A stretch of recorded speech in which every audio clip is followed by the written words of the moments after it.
What has concerned you the most about NC State through, what is this now, 6 weeks, 5 weeks? 6 weeks, 5 weeks. I don't know how many weeks. Too many weeks. Yeah, I would say, first of all, both sides of the football when it comes to the running game, just the inability to really get a ground game going to be able to help, what has been for the most part a young quarterback. I think Kendrick Raphael has looked like the better, running back here recently. But, the expectations coming into the year were the fact that you would have, Jordan Waters be the lead back and he'd be able to carry this offense. And, they haven't been able to get the ball down the field because of the run blocking, as far as things are concerned there. And then, on the other side of the football, I don't know if it's just the stopping the run or if it's the missed tackles that are the most alarming for me. I crunched the numbers earlier today looking at the Pro Football Focus numbers, and I've counted a few more missed tackles than they have, and they have NC State over the 3 games against Power 4 opponents. Still getting used to saying that.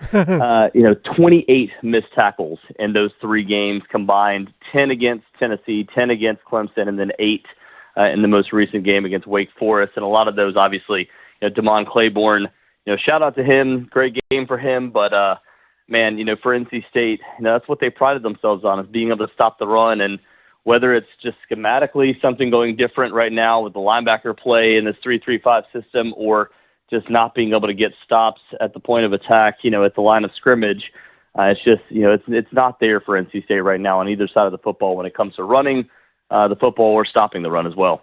Yeah, I mean, the alarm bells for me are on the defensive side of the ball, but you're right.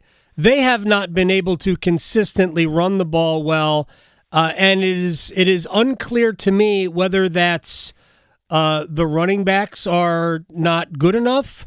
As good as Jordan Waters was last year, he has not been for NC State. I agree. I'm not sure that Jordan Waters isn't NC State's 3rd best running back. Hollywood Smothers wasn't available this past week, but I've seen more burst from him and Raphael than we have from Waters. I'm not saying that the holes are there and they're just not getting through. I think it's just a combination of all of it. How much is it possibly that there's been so many additions through the portal that it's still about, at some level, chemistry and learning each other?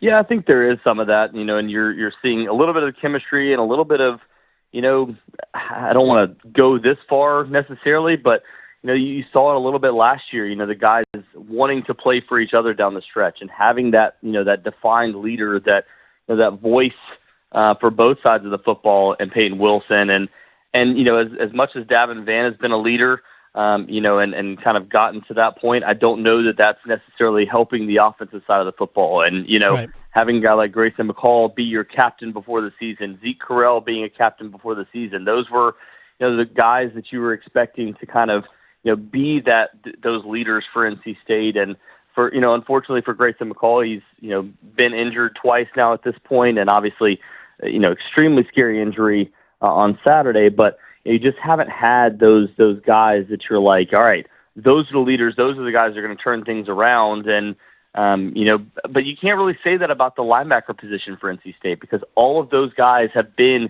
in this system for years. And that, to me, has been a point of weakness for NC State in the early going. And, and a guy like Aiden White that's been around for several years as well, gives up basically over 100 yards receiving in this past weekend's game, and gave up a touchdown against Clemson. Those are guys that you were expecting to step up after being in the system for so many years. So it's not necessarily just the transfers coming in and not having that chemistry. It's, even the guys that have been around for years, expected to step up in those roles. Caden Fordham and Sean Brown, just not doing so far for NC State on the defensive side of the football either. All right, so where are we with Grayson McCall? We're talking with Cory Smith of Pack Pride here on the Adam Gold Show. Where are we with Grayson McCall?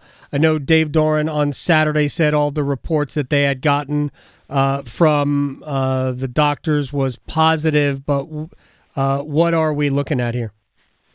Yeah, Dave actually just spoke a little bit ago, too, at his 12 o'clock presser, and opened it by saying it was one of the scariest moments of his career, and seeing him go to the ground the way that he did. He talked about the fact that he went to go see him afterwards. He spoke with his family. Everybody was in good spirits, that he was, fully conscious and doing well.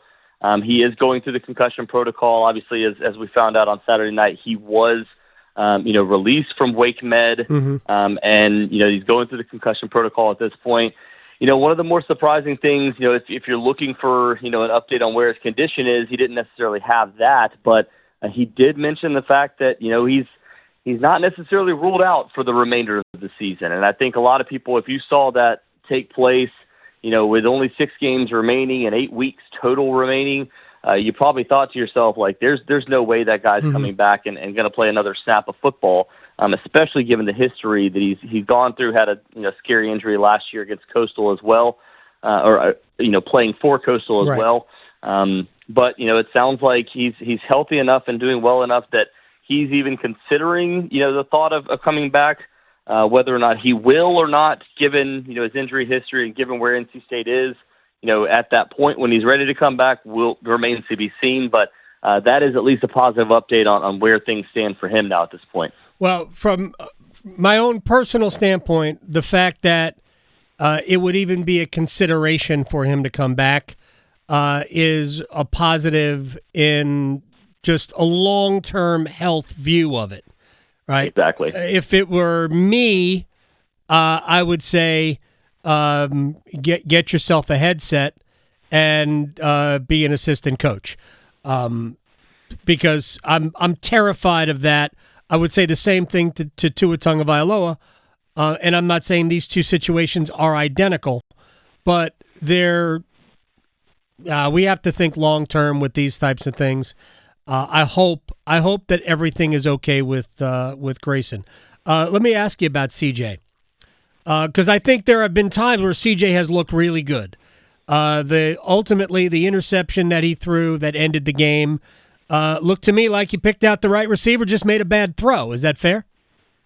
Yeah, I agree there. And there was a couple plays, and I'll start with the negatives. There was a couple plays, early on.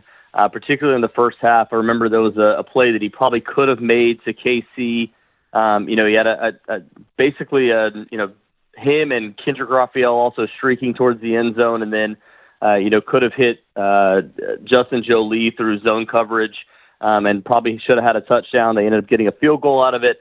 That was a little bit of a game-changing play early on that he just didn't. I think he took a sack on that play and didn't hit any one of his 3 guys that were open. So those types of things are going to come with being a true freshman quarterback, even if you have had experience. But, what we saw from him, he was, I thought, played some of his best football, especially in the second half. He was able to get the team back.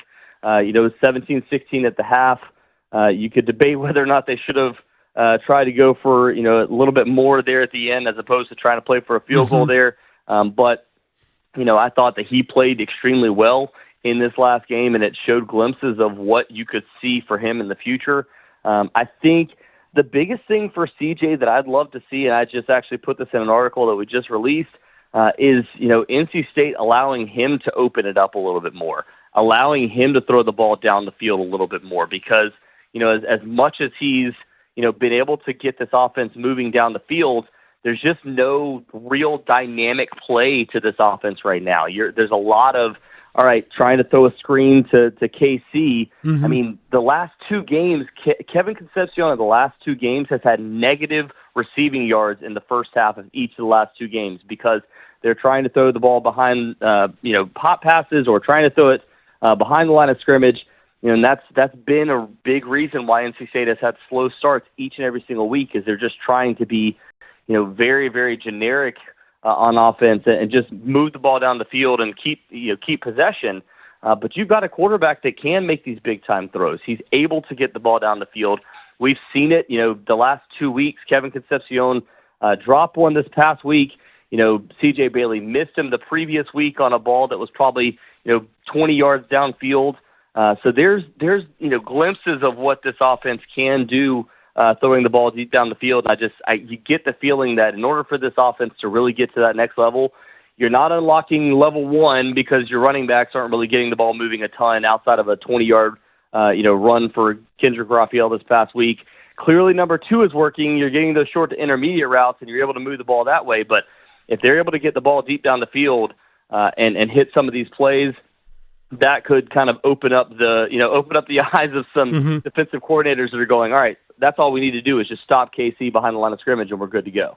All right, final thing for Cory Smith, the Pack Pride at Cory Smith on Twitter, because Victoria asked me this in one-timers. What is the, you got 6 games left, home against Syracuse, which is not going to be a peach of a game. I mean, Syracuse is good.